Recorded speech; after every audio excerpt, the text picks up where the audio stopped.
sans attendre, je vais le mettre à la contribution puisqu'il est en charge un peu de tirer un peu les premiers enseignements. Donc je lui donne la parole en venant à la tribune. Je t'en prie, Philippe.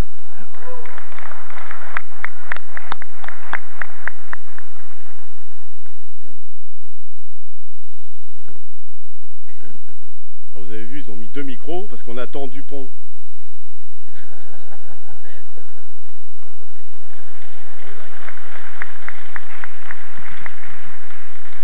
Mes chers camarades, je vais pas faire trop long, parce que j'ai vu que vous étiez très en forme hier soir, et je pense que vous êtes un peu moins en forme ce matin.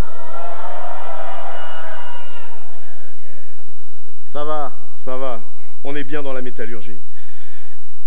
Chers camarades, nous avions souhaité, dès lundi, avoir un congrès franc, où l'on se dit les choses, qu'on soit d'accord ou pas d'accord, un débat franc donc et direct, un débat fraternel, à l'image de ce que nous sommes, les métallotes et les métallos.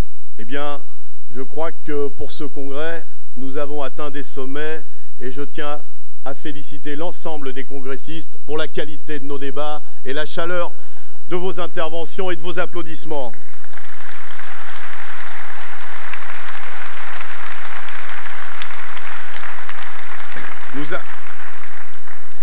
Nous avons eu des débats contradictoires, des échanges vifs, mais en finalité, des résultats à l'ensemble des votes auxquels vous avez été sollicités, qui nous permet de nous rassembler et de partir dès mardi dans les batailles revendicatives et les luttes qui nous attendent. Une direction soudée, une fédération soudée et rassemblée. Nous avons souhaité, durant ce congrès, faire le point sur la situation, où nous en sommes dans notre activité, où nous en sommes dans nos campagnes revendicatives. J'ai entendu plusieurs camarades, mais je pense que c'est partagé par l'ensemble de la salle, sur le fait qu'il nous fallait résister aux attaques du patronat et du gouvernement. Oui, il nous faut résister. Oui, il nous faut combattre les mauvais coups du camp d'en face, et on peut dire que dans la période, ils sont nombreux.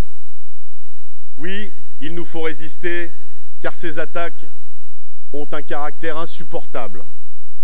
Il faut que la colère s'exprime. Il faut que les salariés expriment cette colère. Mais nous avons besoin de travailler des perspectives, car certains sont à l'affût. Ils récupèrent cette colère pour mieux la dévoyer. De nombreuses interventions, lundi et mardi et toute la semaine, ont montré du doigt l'ennemi de la classe ouvrière, l'ennemi dangereux, sournois, qui au travers de déclarations populistes, parfois, je l'ai dit, proches de ce que nous pouvons dire, veut dévoyer cette colère pour nous opposer les uns aux autres. Vous savez de qui je parle. Je crois que la soirée internationale nous a va leur montrer qui nous sommes. Des syndicalistes internationalistes. Des syndicalistes qui ne voient pas en l'étranger, quelle que soit la couleur de peau, la religion, un ennemi, mais un allié pour s'unir et combattre. Je crois que, vous l'avez dit, nos camarades l'ont dit à la tribune dans cette chaleureuse soirée, le problème, ça ne vient pas des salariés des autres pays. Le problème, ça ne vient pas, y compris des salariés étrangers qui travaillent à côté de nous tous les jours, dans les usines, dans les ateliers et les services. Le problème, c'est le patronat. C'est le patronat qui exploite cette misère pour mieux rabaisser tous nos acquis sociaux. Eh bien, je crois que nous avons une responsabilité partout où nous sommes implantés et au-delà pour mettre en évidence cette responsabilité et ne pas laisser passer les idées du Front National.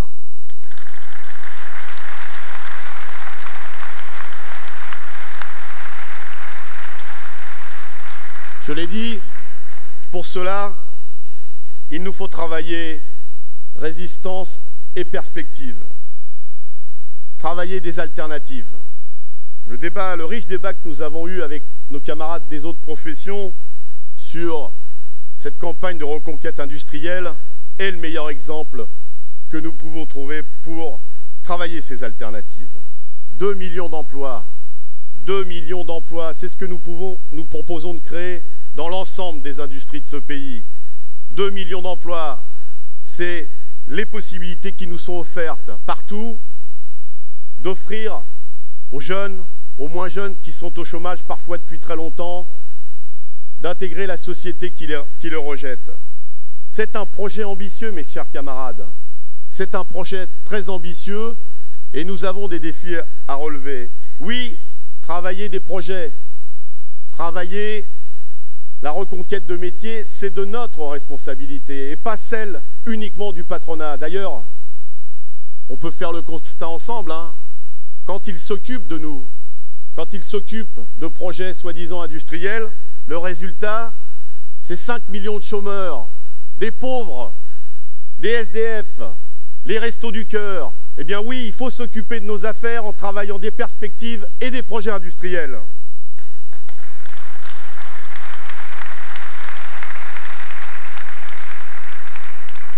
Nous ne travaillons pas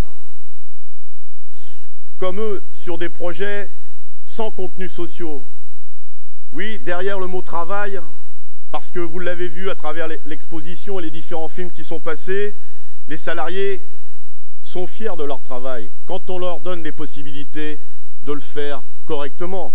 Alors oui, nous voulons, avec cette campagne sur l'industrie, travailler des questions sociales. Quand on travaille, on doit avoir un salaire digne, correspondant à sa qualification. Quand on travaille, il faut travailler dans de bonnes conditions. Et j'ai bien entendu l'insistance, et vous avez raison, de reconstruire plus fermement et de retravailler plus précisément une campagne sur la réduction du temps de travail. Travailler moins en étant payé plus, oui c'est possible, et il faut accélérer sur ces questions dans nos tracts et dans nos cahiers de revendications. Nous voulons que cette campagne, je le répète, elle soit faite partout, boîte par boîte, atelier par atelier, service par service. Nous avons déjà quelques initiatives en perspective. Fred en a rappelé quelques-unes lors du débat. Alstom, Mécanique Vallée et bien d'autres. Il faut que dans chaque région, sur chaque territoire, nous construisions des initiatives pour chiffrer boîte par boîte les 2 millions d'emplois que nous voulons créer. Nous avons des outils pour montrer ces possibilités, car de l'argent, il en existe. De l'argent, il en existe, mais pas dans les poches de ceux qui devraient l'avoir. La campagne sur le coût du capital, lancée par la Confédération et travaillée dans notre fédération, rencontre un bon écho. Le débat que nous avons eu cette semaine montre quelques exemples dans les boîtes où des tracts sont faits, améliorés, travaillés par des camarades, et on voit bien que cette question n'est pas l'affaire d'économistes, ceux qu'on voit régulièrement, le crâne rasé, par exemple, à la télévision, qui nous expliquent que de l'argent, il n'y en a pas. Oui, il faut se saisir plus fermement de cette campagne afin que dans chaque entreprise, là aussi, les salariés aient la connaissance de ce coût du capital. Vous avez rappelé d'ailleurs la complicité des pouvoirs publics, car en plus de ce qu'ils nous prennent à nous directement en nous sous-payant, le patronat demande de plus en plus d'aide publique, d'exonération de cotisations. Eh bien, mes chers camarades, comme un d'entre nous l'a rappelé, nous devons être plus exigeants sur les aides publiques dans les entreprises. Et quand elles ne se traduisent pas par des investissements, des créations d'emplois, il faut les refuser au patronat, il faut les dénoncer. L'argent public doit servir à l'emploi, pas au capital.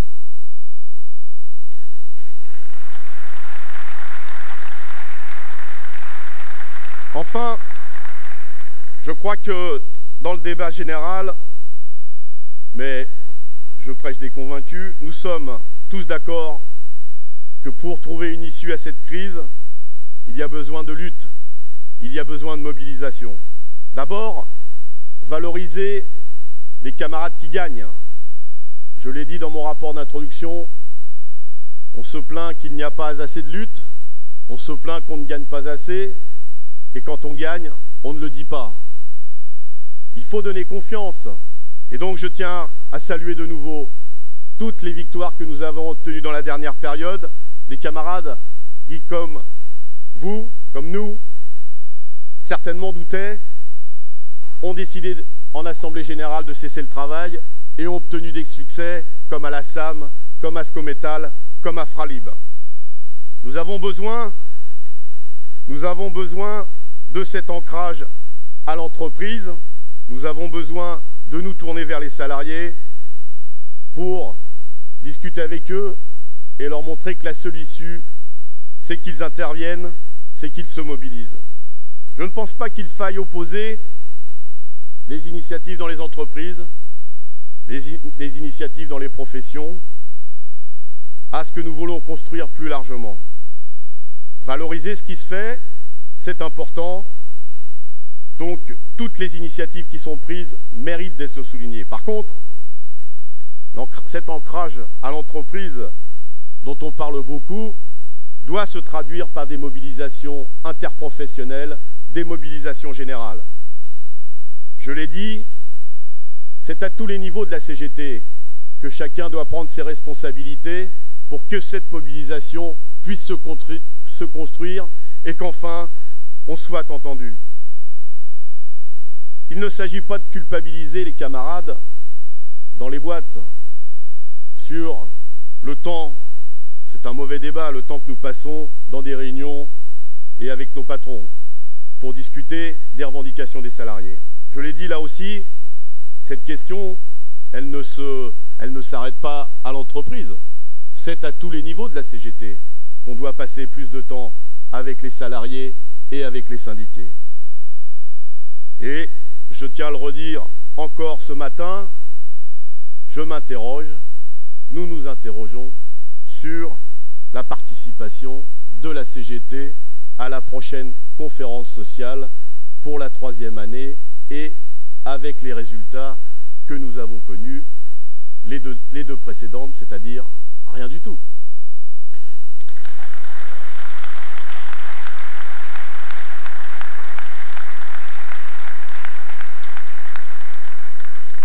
Il y a donc besoin de mobilisation, il faut des messages clairs, vous l'avez dit, à tous les niveaux, et c'est pourquoi nous nous félicitons de la tenue d'une journée d'action interprofessionnelle de grève et de manifestation le 26 juin prochain.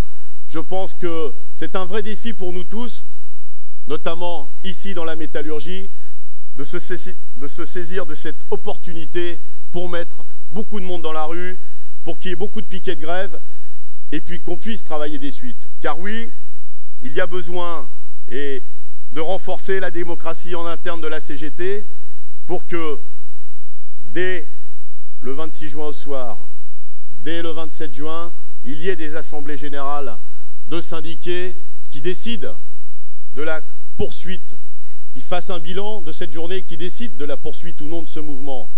C'est un vrai défi à relever. Ce n'est pas gagné. Mais compte tenu de la teneur de nos débats, compte tenu de notre engagement, je suis sûr que dans notre profession, dans tous nos syndicats, on peut y arriver et je compte sur vous pour qu'on y arrive.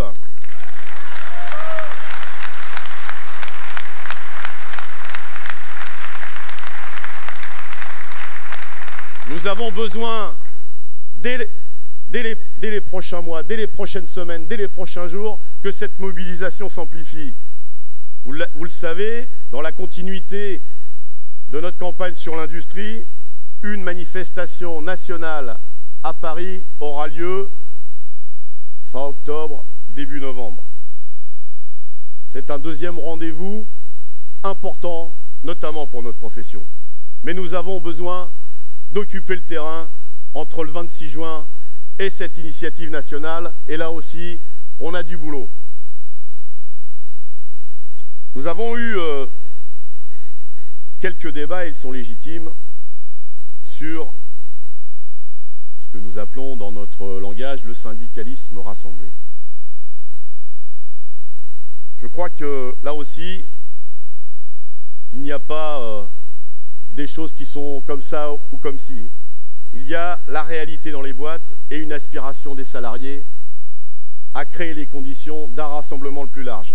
D'ailleurs, je vous l'ai dit, dans de nombreuses entreprises, l'unité syndicale, ce sont les salariés qui la décident. Chaque fois qu'une organisation ou une autre essaye, comme on dit, de quitter le mouvement par la petite porte, il y a des sanctions immédiates aux résultats, aux élections professionnelles, pardon. Mais le syndicalisme rassemblé, ce n'est ni dogmatique, ni un concept qui ne sort de je ne sais où.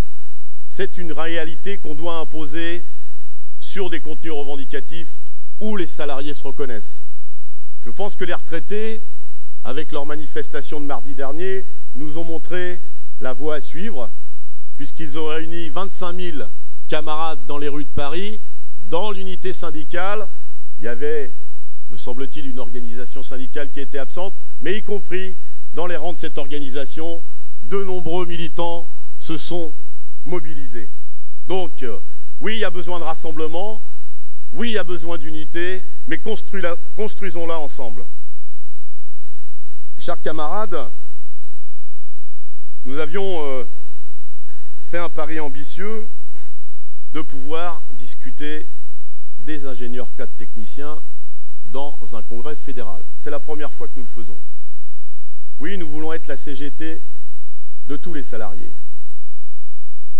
Eh bien, je pense que la qualité des débats que nous avons eus, la qualité de l'outil que nous avons dans notre fédération avec nos camarades de l'UFIC montre qu'il y a besoin d'ouvrir les portes des bureaux, ouvrir les portes des bureaux d'études, car tout le monde a sa place à la CGT. Les expériences que vous avez menées montrent que quand on leur pose la question, à partir de leurs propres revendications, les ingénieurs et cadres, les techniciens n'ont aucune raison de ne pas adhérer à la CGT. Donc oui, élargissons notre champ d'intervention, y compris dans les catégories de salariés.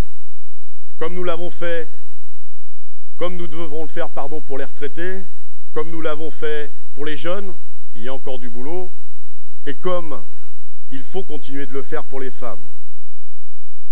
Nous n'avons pas réussi tout à fait notre pari de la présence de femmes au Congrès, mais j'étais, comme vous, très attentif. Hier soir, quand on leur laisse la parole, elles ont des choses à dire et on les entend.